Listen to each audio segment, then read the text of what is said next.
comedy, mushroom, cult, podcast. Oh my goodness gracious. Hello.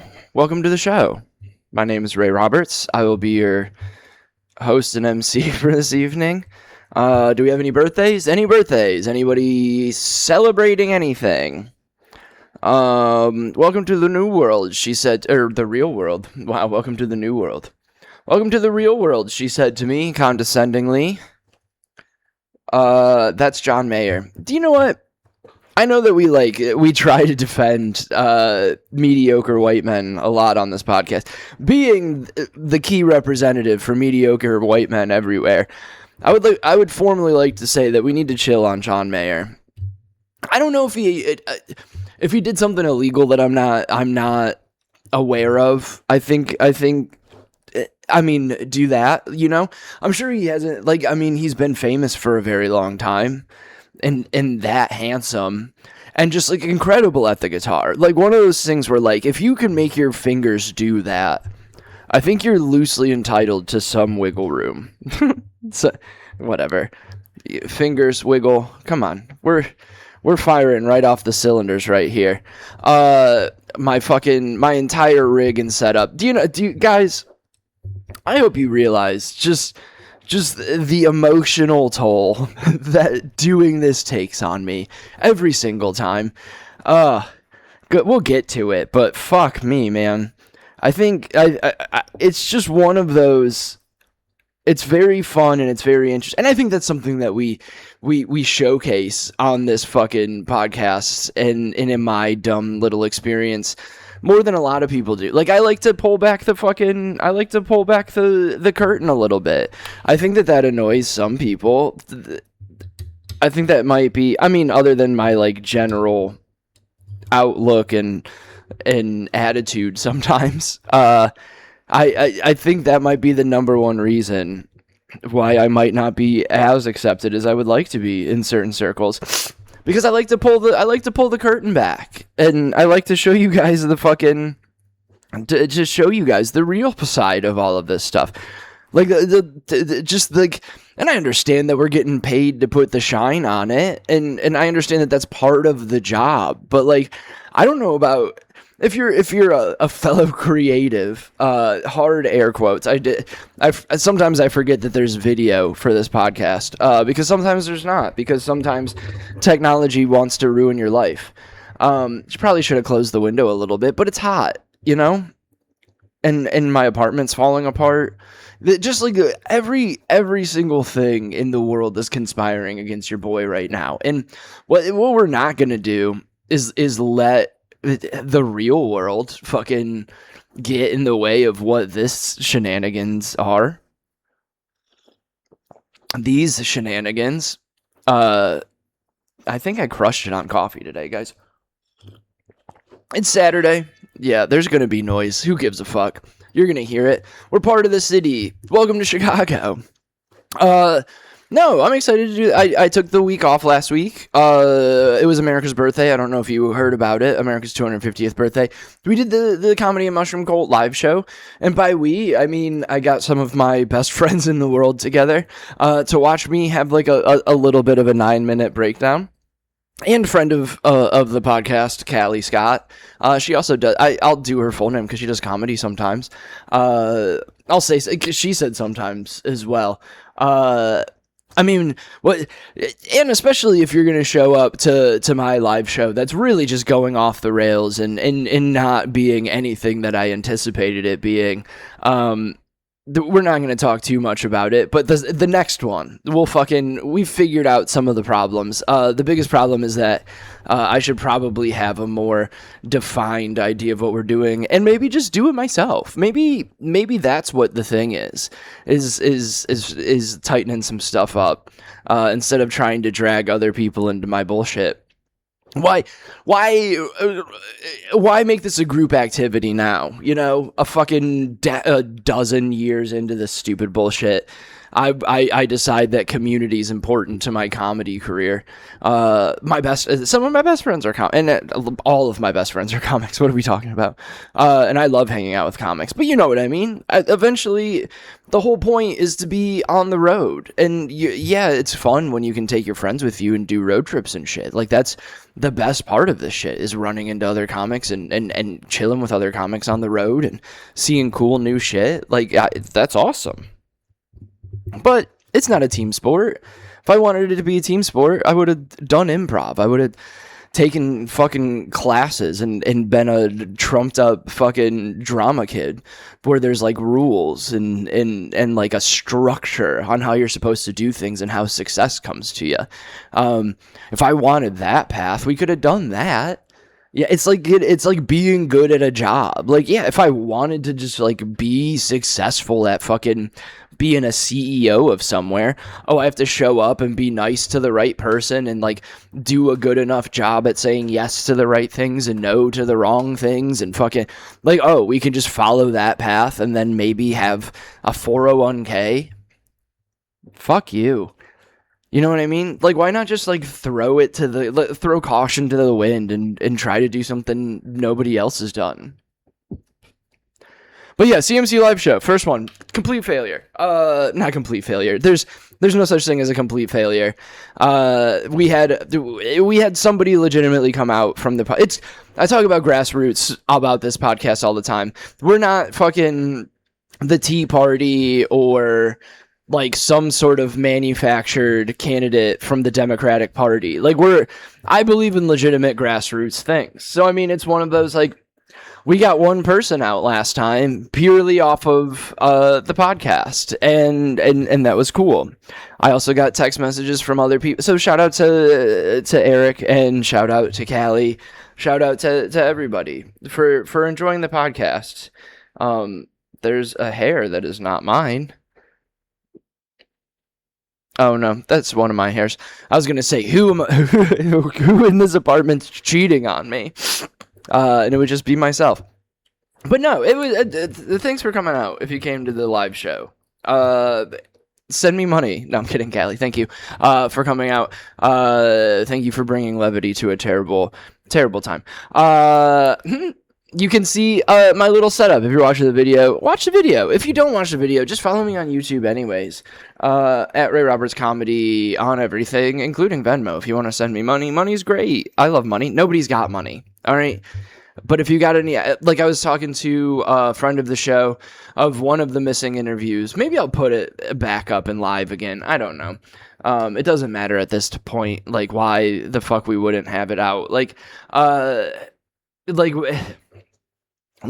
Maybe we have, who cares? But like a friend of the podcast, Lauren Vino, not her full name, but I ran into her last night, and it's one of those, and I like just, hey, how are things going? And I'm gonna stop asking people how things are going, because everybody's terrible right now. You know, nobody's got money. Everybody's job sucks. We're in war. We're not in war. We're fucking. Israel's like holding our Congress people there visiting Gaza sites hostage for a minute. Like we're in a shit show of a place, and so we don't really need to ask people how they're doing anymore. And I just have to bring up, that's part of the business. Smash like and subscribe. You know, you can send me money. You can support the sponsors of this podcast that don't exist, because I just won't sell out for a fucking wine decanter business or whatever. What was the other one? I wanted to interview her. It was some like that's got to be a terrible thing to hear in your ears. But no, like it was some other lady who was like a psychic or some bullshit, like wanted to come on and like have me pimp her bullshit. Like what just, you know, grassroots. If you want to send me a couple of bucks, that'd be great. If not, fine. Enjoy this for free. Send it to a friend. Like the shit, subscribe to the shit. If I post a clip, fucking reshare it. All right, that's the only way that this is gonna work. Like, there's quite literally, it's after the conversations after the live show, and it's something that like She's very nice, very good friend, was like, well, you just have to like get the marketing down on everything. And it's like, fuck the marketing, man. Like the last thing I want to do is give money to these sites that I depend on. Like, I already have to do their dumb bullshit to keep my dumb shit rolling and to try to get people out to my fucking shows and whatnot. But like, I already, you know what I mean? Like, the last thing I'm going to do is give money to the website that is suppressing what I'm saying. Like, if you guys saw my fucking engagement, it would make you throw up. And I don't have, like, huge numbers, but, like, you know what we talk about here. And the last thing I'm going to do is pay Facebook or Meta or whatever the fuck to promote a fucking thing. You know? Like, the people that are ruining the art form that I love, I'm going to give them money to promote my bullshit. And, like, yes, there's a point of you have to, like, play the game to win the game kind of deal. And, like, the line that's kind of stuck with me from my friend is, like, you're not doing yourself any good and you're not doing anybody any good if nobody's seeing it. And it's like, yeah, that's fine. But, like, at a certain point, you have to put a line. And slippery slope, it doesn't exist, right? But, like, I start paying for promoted ads. Now I'm dependent on them for my business being a thing. I'm already dependent on it. Like, it is what it, like, since I've started, like, trying to phase away from, like, being fully dependent on the internet to, like, make my money in stand-up comedy, the shows have kind of dried up a little bit. My stances aren't popular because everybody wants people with followers on their show. And it makes sense. That's the model that works right now. But I mean, like, every model that never works out, like, eventually it's going to get a coke habit, it's going to get bulimic to try to stay skinnier, when just, like, physiologically, your body changes. So you can't be a model forever. Like, models change. Times change. We're back to skinny models again. We'll be back to fat models in a couple of years, and I say fat as an appreciative term.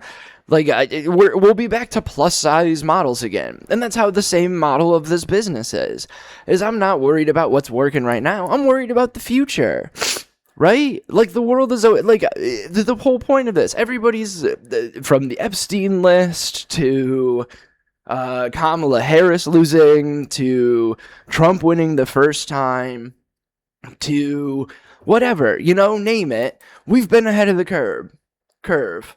What we've been ahead of the curve, and fucking Edward Norton is smashing our head on it, okay? Like, that's we're ahead of the curb stomping right now. But, like, whatever. It doesn't matter. We're not gonna, there was an earthquake in Chicago. It was outside of Chicago. It was in Lake Michigan. That's why the setup's a little fucked. That's what I tried to say. Usually the alien picture, that's right over here, it fell off the wall, because of the earthquake. And because my apartment's falling apart, but, like, quite literally falling apart. It's insane. Like, the floors are bowing. Friend of the podcast, co-host, co-creator of the original CMC show, Joe Briggs, was here, and he's like, I'm afraid to walk on parts of your floor. And I'm like, yeah, brother, that's the way this works. But, like, I was hoping that the earthquake kind of knocked shit, like there's cracks in my wall now after it. So, I mean, I'm hoping maybe they actually come look at it and maybe fix it. But either way, we're out of here in a couple of months. So if you know a place that, like, I don't know, has livable floors and is very, very lax on credit scores, let me know. I'm looking for a new apartment. Not, like, looking hard, because, like, I mean, that's kind of, I need an adult to help me with that. But all right, let's get into... Oh, also, we had a very good... I just fucking hate technology. I had a great conversation with a really cool guy, and I'm not going to go back hat in hand, because it's kind of my own fault, loosely, to make sure that everything was set up right. But Stephen Martini, he's an actor. You may or may not know him from the 1996... I don't know, 1993 cult classic, Major Payne with Damon Wayans, senior, the OG one, not junior. Like the one that's on New Girl, his dad. He He came on, we did an interview, and thanks to the internet gods, it's disappeared. It's gone. We had a great chat. It was incredible. But like every single thing that you put into the hands of technology, they're suppressing this bullshit, and it's killing me. It's absolutely killing me. Like every single part of, and by no means am I complaining. This is just what's going on. I'm like, and yet she persisted, you know? I'm fucking Susan B. Anthony. I'm Hillary Clinton. I'm fucking Ruth Bader Ginsburg. That's the one I was looking for. You ever look for Ruth Bader Ginsburg and just like rip off Susan B. Anthony? That's who's on the top of your dome. I've seen who cares? If you've never gone to the Smithsonian and seen the original Star Spangled Banner, you should. It's very good. But anyways, let's get into the fucking shit of the shit, you know? Taylor Swift got married last week. It's 8 days since the wedding. I'm sure you've heard everything and anything about the Swift wedding. And do you know what, man? It's again ahead of the curb stomping on this one. We've been against Taylor Swift the whole time. And I mean, hey, women of a certain age, how about you text me and apologize to me? I should text that woman who, very nice, still talk to her, great person. But, very good friend. But like, we went out for drinks one time and just like grilled me. Like it was when we were first like starting to hang out or whatever. Kind of the Ray Roberts special. You kind of hang out with the smart, attractive women who are far too qualified in the world to be hanging out with me. But like we went to like get drinks or whatever. And like one of the first things she did was bring up how my stance on Taylor Swift and how Taylor Swift is going to be, she's going to be the next supervillain. I mean, I don't think after her wedding, I don't think there's any dispute on that anymore. Like I think the fucking what is it? The jury's out, right? The jury's in. The judgment is in. I'm the judge, jury, and executioner of this. Because, like, fucking, it's, if you look at anything, like, I understand that, like, people are psyched that Taylor Swift gives money to charities from time to time, but she's a billionaire. So does Bill Gates, but it's still fuck Bill Gates, you know? So does Jeff Bezos, but it's still fuck Jeff Bezos. I'm sure fucking Elon Musk gives money to some charities. I mean, maybe does he board them and like get money back from it, and so he gets like the tax kickback and some of that money back? Sure, probably. But I mean, all of the billionaire class gives money to some sort of charity or has their own charities. Like, I'm supposed to be excited that Taylor Swift gives some of her billions of dollars that she made off of being a nepotist fucking Nazi sympathizer. I mean, I don't think she's come out and sympathized with Nazis, but I mean, she invited the fucking one of the building, one of the guys building ICE facilities was at her wedding. And I mean, yeah, it got a little bit of attention, but I haven't seen a single Swiftie come out and kind of push back on that. Like, how are we gonna say that she's like a positive change in the world when she's hobnobbing? Like, her wedding was at Madison Square Garden in New York City. Woo.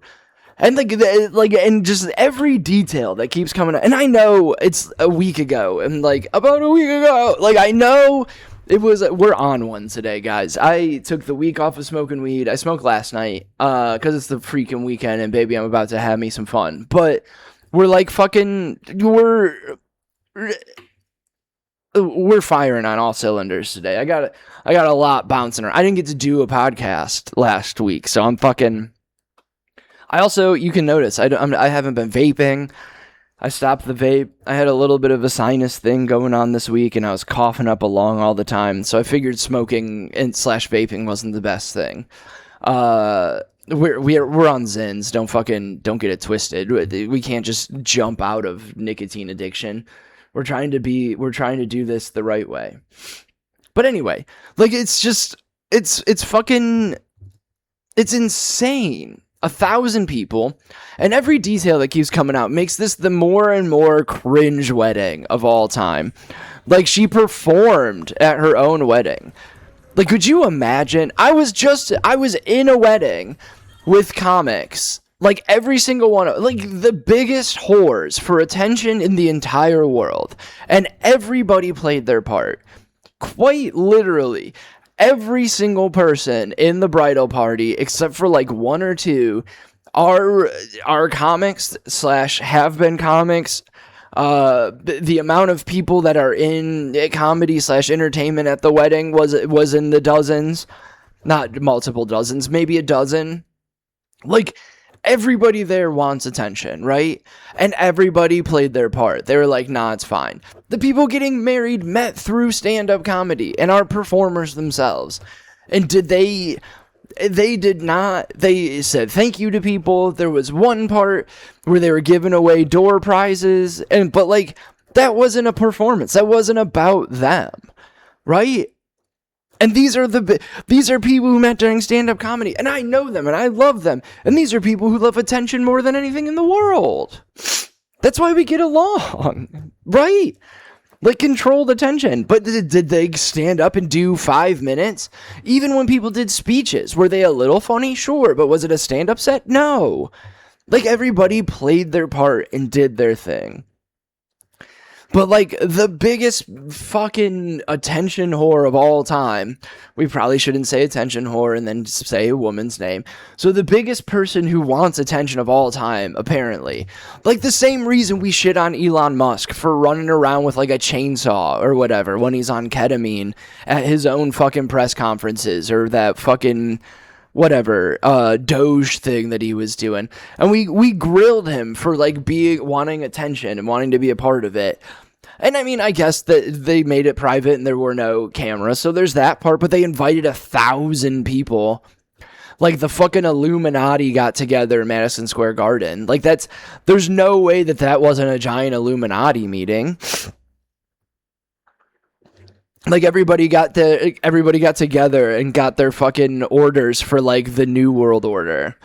Like, that's when you know we're fucked, is when, like, the person that white women will die in the middle of the street for. Like, Taylor Swift could get shot on 6th, or could shoot somebody on 6th Avenue, and Swifties would just be like, you know, she did say, that person didn't like Teardrops on My Guitar, and that song changed my life, you know? But she performed at her own wedding. And then it came out that she walked down the aisle to, like, fucking Love Story, her own song, which is kind of cool. I will give her that much. Like, if I'm a musical artist and I write a song that I'm sure a bunch of fucking, I know mediocre white men get their shine on this podcast, but we tend to point it out. We tend to point out when we're, like, even with we started, I mean, not to make it all Taylor Swift. I mean, it's mostly going to be Taylor Swift, but, like, fucking John Mayer, who dated Taylor Swift. And people are pissed at him about it because he was, like, older and dated somebody younger. She was like, we can't say that she's got the agency to be, like, the songstress of our generation and is, like, an absolute pure genius and is, like, a girl boss, and then, like, be like, but she can't make decisions in her own dating life. Like, when she was 23 dating a 17-year-old, right? Like, we can't hold that again. We can't look at both sides of that coin. We can only look at the one side because she was wronged. Jake Gyllenhaal took a scarf from her. Ooh. This terrible person shut down Madison Square. They turned the Eiffel Tower. They turned the Empire State Building blue. That was her something blue for her wedding. Like, that's like Batman villain shit, right? Like, if the fucking Penguin or who's the real big one? God, what's his name? He's like the main big bat, whatever. It doesn't matter. Like, if he fucking turned Gotham City's big Empire State Building, whatever their version of it, Gotham Tower, if they turned that blue for his wedding, for his wife's wedding, like, that's a scheme. Like, that's a scheme from a comic book where they're like, what I'm gonna do is I'm gonna go in there and turn the Eiffel Tower. Like, why do I keep saying the Empire State Building blue? And it's gonna be like a heist. Like, they would make a whole comic book around Fisk, right? That was his name, I think. They would make an entire comic book edition about how Batman foiled the plot for this giant capitalist who is just making money off the backs of the people of Gotham City. And the last thing that Batman's gonna let him do is turn the fucking Empire State Building in blue for his wife for their wedding.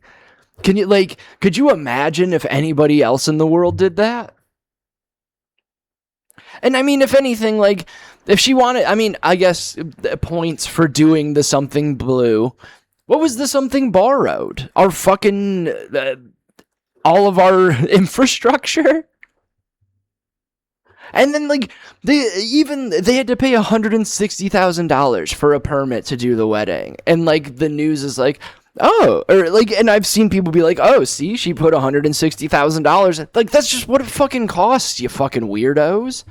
Like, that's what it costs to make this all work. How many undercover, off-duty cops did they have patrolling the place? Who else shuts down an entire block? Like, the goddamn Donald Trump is the only other person that would have the only difference between Taylor Swift's wedding and a Donald Trump event is that nobody tried to fake shoot Taylor Swift at her wedding, as far as we can tell. So she's got better Secret Service than the president. That's the only difference than what she's doing right now. And 1,000 people showed up. That's more than America 250. So, like, she's better at getting people to come out to her events than Donald Trump. But, like, other than that, it's about the same thing. Just constantly making money off of people who can't afford their stuff, taking advantage of the system, using everybody's emotions to fire up the fucking stock market to collect 18 different versions of the same bullshit, like junior high level songstress bullshit. Like, the last album sucked. I'm sorry, guys. Like, there's nothing more than a money grab. And I know that that's kind of how the music business works. I'm in entertainment. I get it. I didn't grow up on a Christmas tree farm, so, like, I'm not as American. Like, she is cradle to grave. Like, she's gonna run for president next. I bet you that's gonna happen. She's gonna try to run for president. People are gonna vote her in. And then we're gonna take over, like, the Congo or some shit. Like, she's going, what was that African nation that everybody loves from the world? Cape Verde? Is that what it was? I haven't watched pretty much any of the World Cup. Because whatever, who cares? Like, it's not, like, it's soccer, it's fun. I've been, like, I followed, I'm not gonna yuck anybody's yum. People seem to be having fun with it. It's very interesting. Every 4 years or so, you get, like, involved, and you get, like, you're a part of it, right? But then we find out about countries like Cape Verde. That's how Americans find out about, like, geography in other countries, is through sports and entertainment. Like, maybe that'll be good for us, falling off the top of the pinnacle here, because we would have to learn about other people instead of being like, everybody has to learn about us. Like, we could be like we are kind of a third world nation if you look at everything except for our richest people. But, like, I wouldn't be fucking Taylor Swift is gonna meet up with that goalie from Cape Verde who is now, like, a international superstar, because he's the goalie for this Cape Verde team that was surprising to everybody and ended up beating, like, I don't know, fucking Venezuela or whatever fucking team they beat, Spain, Portugal, some sort of occupying nation. I think it was Messi that finally beat him, so Venezuela wasn't it. Or he's not Venezuela, Argentina. Venezuela's the country that we stole. I mean, we stole this country too, but, like, she's gonna take over Cape Verde. She might be the one who owns the next Epstein Island. Like, she's gonna buy Epstein Island and make it Swift Island and put like a fucking Taylor Swift theme park there. And then just like young girls are going to go missing. And then people are going to be like, well, she can work for Taylor, you know? Like, that's the new conspiracy, guys. Here we go. Are you ready? Taylor Swift and Palantir are working together. She's going to give all of the data from her website to Palantir, and they're going to be able to tell of what age range people are, and they're going to invite people who have low income, who don't have like great parental guidance, and then but like will also buy multiple different versions of the same Taylor Swift album. And then they're going to be like, hey, you won this giveaway. Come on down to Swifty Island. And you can live your own love story. You can go on the Teardrops on My Guitar luge ride. You can go on the roller coaster that is Taylor Swift's love life. The I Knew You Were Trouble double loop, you know? The only thing that'll make your stomach drop more than these roller coasters are knowing that Taylor had to go through this much pain dating men 20 years older than her just to be on TV more and get more clout. You know?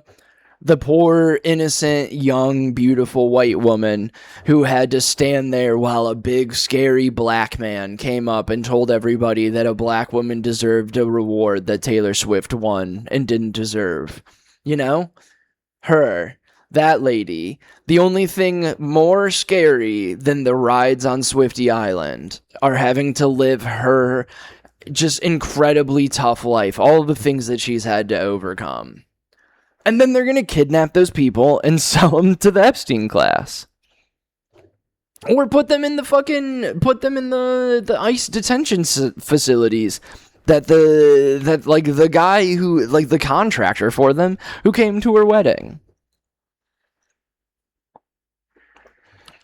Hey, it's not the craziest thing you've heard this week. It is not the craziest thing you've heard this week. And, like, here's the thing. I want to give the benefit of the... And not, again, the Kelce's... Jason Kelce, his wife, fucking... I know she's got her own podcast, but I don't need to know the extent... Like, Donna Kelce, fucking Ed, I think is his dad's name. Fucking... though Travis Kelce, like... We love Cleveland around here. We love Cleveland Heights. We love... Wherever the fuck they're from. Right? We want to make sure that we are on the same page, that since they are an Ohio family, we have to give them some benefit of the doubt, okay? This doesn't happen to Ohio families. Usually Ohio families, like, if you're Les Wexner, like, you have to, like, take over Victoria's Secret and become a billionaire and then start your fucking pedophile empire, okay? That's how you have to do it. But the Kelces did it with football, okay? That's the most Ohio way to do things. We invented the game. It's the greatest game ever created. And we have two of the best at football at their position ever. They went to Cincinnati, okay? Like, what are you talking about? They are Ohio. And then they go to the pros and are fucking Hall of Famers. And then... one of them, like, is just so good at, like, he is on television, has a nice wife and family, but because his brother starts dating Taylor Swift, now they have an entire empire. Like, Jason Kelce, if he wanted to move back to Ohio and become the governor, could probably do it. Travis Kelce's not going to be the governor of Ohio.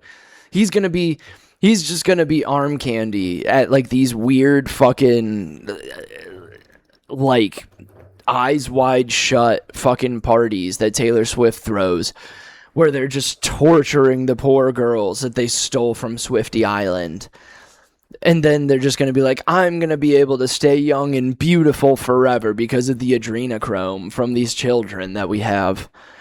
just around this island. And the kids, don't get it, the kids will love it, right? Like, it's not, like, it'll be technically kidnapping, and it'll be technically against the law, but it's going to be one of those things where, like, oh, don't worry about little Stacy, she just went back home. Her, like, she got adopted. That's going to be, she's going to start her own island for orphan girls, and then she's just going to harvest them for fucking their blood to stay young and for their tears. It's going to be that Tom Segura skit. That Tom Segura skit that he did on Netflix about Garth Brooks, about how he's like farming people's heartache for songs. That's what she's going to do. She's going to have an entire island of people, and then everybody's going to be psyched for her. They're going to be like, oh, see what she's doing for underprivileged youth. And then they're just gonna go missing. And they're gonna be like, oh, well, what we do is we change their identity so they can start a new life. You know what I mean? Like, they're gonna do some weird shit like that. And everybody's gonna be on board because she's 8 feet tall, blonde hair, blue-eyed, is good at marketing. This is why I don't want to be good at marketing, right? Like, could I turn the fucking torture porn or like whatever? See, told you. Weird sinus stuff. But like, yeah, we could lean hardcore into sob stories to like sell my dumb bullshit. But that's not how life works for regular people. We don't get to just like monetize our bumps in the road. Like, one of my biggest regrets is that I didn't get COVID later, when I could have been a COVID influencer. Ugh, whatever. Fuck Taylor Swift. I don't know. I got a new job, and I'm no better than Taylor Swift, I guess. No, I'm better than Taylor Swift. I could say that. Not like at music or like, give her credit where credit is due. She's a great businesswoman. She won music. Like, that's what she did. I'll give her that. She found that Ryan Seacrest wavelength of like right down the middle where everybody can understand it. It's Donald Trump speaking at a 5th grade level or an 8th grade level. That's what it is. That's what she does. She speaks to women at an 8th grade high school. Like, she brought it up at her fucking wedding that she wishes she would have met Travis Kelce in high school because he was the jock who would sit with the nerdy kid at the table. She barely even went to high school. She was a fucking rich kid in Reading, PA. I doubt that, like, she had any problem. Like, oh, you were a little tall and gangly and awkward. Oh, no. Every person has that phase, and she's tapped into it. Like, she's got that root just inside your body. You have that, like, I still just want to be cool to everybody I went to high school with. I want them to see how cool I am now. I was talking to Bronwyn about it the other day, about how, like, one time I did a show and, like, a girl that I went to high school with who was friends with, like, my high school ex was there. And I'm like, obviously I'm going to try to do a good show every time, but it was like, we turned it on. We were going for it. Just in case word got back. Like, hey, Ray's actually cool now. And that's what we're doing all of this for. That's why men build bridges, is to get pussy and tell all of their fucking high school friends that shat on them one time that they made a bridge. I'm doing comedy just to, like, show everybody, like, see, I am actually cool. And I wasn't uncool. I mean, everybody's uncool in high school, but, like, I wasn't, like, ostracized. Like, it is what it is. Everybody wishes they could be cooler and more accepted all the time. I feel like the biggest jock in the world wishes that they could be more understood. I think everybody feels that way. And that's something that Taylor Swift has tapped into as a woman still in her mid to late 30s. And it's a millennial thing. And I think it's a nostalgia thing. I think it's every generation. But I mean, when we've had a bunch, and I mean, I guess every generation has had their fucking thing. But, like, when the fucking government takes over the internet and basically starts tracking everything and the world gets real wonky. Like you want your childhood back. And so you have this like tall, attractive lady singing songs that make you feel like, yeah, I am still innocent. And all of these choices that I've made, I'm still just this little girl trying to figure out the world. And everybody's got that in them. I would even say that that's kind of how I do comedy. I don't do it as like a child would. I do it blunt and up front, and I put it in people's faces and make them like have to deal with it. But like she's done a good job tapping into that lowest common denominator, 8th through 11th grade emotional kind of feeling that the Donald Trump does. It's the same business model. And she's 36, about to be 37 here in a few months. And there's still time. She's probably going to start building an empire of fucking real estate soon. She's going to have some sort of Taylor Swift, country pop, multi-hyphenate, don't let the world put a label on you TV show, web series, where her and Travis go to like small towns across like the Rust Belt and find like the next Crystal Bowersox. And if you know who Crystal Bowersox is, shout out 10 gold stars to you. Far too famous in Toledo for far too long. I mean, fuck, that was like almost 15 years ago now. And I still know Crystal Power. She was on American Idol for a hot second. Didn't win, but was like a local hero. If you look her up, I still believe, I haven't seen a picture of Crystal Bowersox in years, but I'm 100% sure that that's what every person in Toledo looks like. If you look up a Crystal Bowersox picture. I'm going to do it after this podcast is over to be sure of it. But like, again, it's not all just hate. Like, it's not jealousy of her. There's a way to do like she capitalized on like being like, we need to speak out. I need to tell people to vote for Hillary Clinton. We can't let Donald Trump do it. And then now this time when there's like actual world atrocities, she has not said a single thing and then invites some of the worst people in the world to watch her get married at their giant Illuminati party. It just it makes no sense as to why people are still going to fall in there. And it's the same thing. It's the same thing that Trump fans have, is despite every single piece of evidence pointing towards this man being a terrible person, they're just like, yeah, but I mean, he says it how it is. And he does it, and people, and I like him because people hate him. That's where you're at. As a Taylor Swift fans, Donald Trump fans, come back to the real world. We need you. We need you to help overthrow this government. We can't keep doing this. Yes, they're entertaining. Yes, they give you exactly what you want. Isn't that the problem? When you have a piece of art, hard, heavy quotes, I'm not going to forget to do it this time. When you have a piece of art that you don't have to think about at all, except for like, ooh, which boyfriend is she talking about in this one? You know? Like that's my only big like negative review of Olivia Rodrigo's last album, is that it feels too Taylor Swift on like the first half. Listen to it, it sounds like a Taylor Swift album the first half. Then the second half comes in and just with an anvil just changes it up. And like, she's funding Planned Parenthood with her tour. Like, that's what you do. You don't make $1 billion on your fucking world tour and then give your staff $100,000. Like, even if she gave away, like, you know what I mean?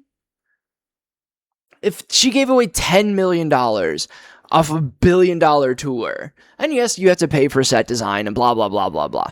But like, we know how money works now. You like, it's so funny when people are like, well, but now because of she falls. No, that's not how money works. You're bending over backwards to make it fit. You can't say that, like, nobody should have $1 billion. You can't say that nobody should have $1 billion and then make excuses for this woman who fucking, yes, she made it herself, technically, kind of, I guess. That's great. She won music. Again, that you love to see somebody win music. Like, she doesn't have her own record company, but she owns all of her own music now. Ugh. Let's just hold her to the same standard we hold everybody else to, okay? If anybody else were doing the shit that she's been doing, nobody would buy her shit anymore. I don't know. Here's a 30-minute podcast about Taylor Swift. It's not a 30-minute whatever. Here's a 30-minute chunk.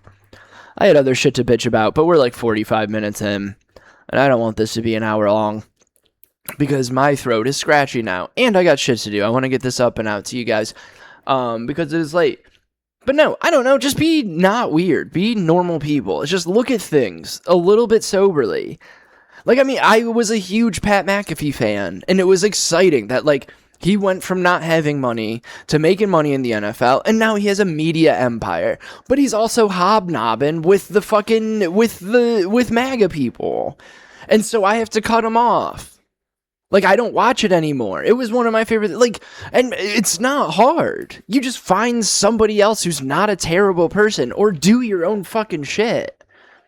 Like, entertainment's gonna be tainted at some point along the way. It's all fucking money laundering for the 1%. I understand that. I'm a jester. I'm a clown. Every single dollar that I make from a comedy club, or from, like, a show at a bar, or from doing a patio show for, like, a fake weed store, I understand that my job is money laundering for the 1%. But there's a way to do it, and there's a right way. And is it harder? Is it more difficult? Is it gonna take longer to get to where you want to get? Sure. Is it, like, arguably real lame to be like, hey, morally I can't support, like, I haven't listened to new Kanye West in a long time because I can't support him. I can't listen to fucking the band Brand New. I mean, the guy fucking, the head singer, the lead singer was, like, abusing women while making songs about, like, some of, like, the most badass songs where you're like, yes, this is what it feels like, but he was actually doing it. And you're like, well, now I can't enjoy those songs knowing that somebody's hurt, like, because of it. Or this is like it's like when a rapper sings about, or, like, raps about fucking murdering somebody and they send them to jail.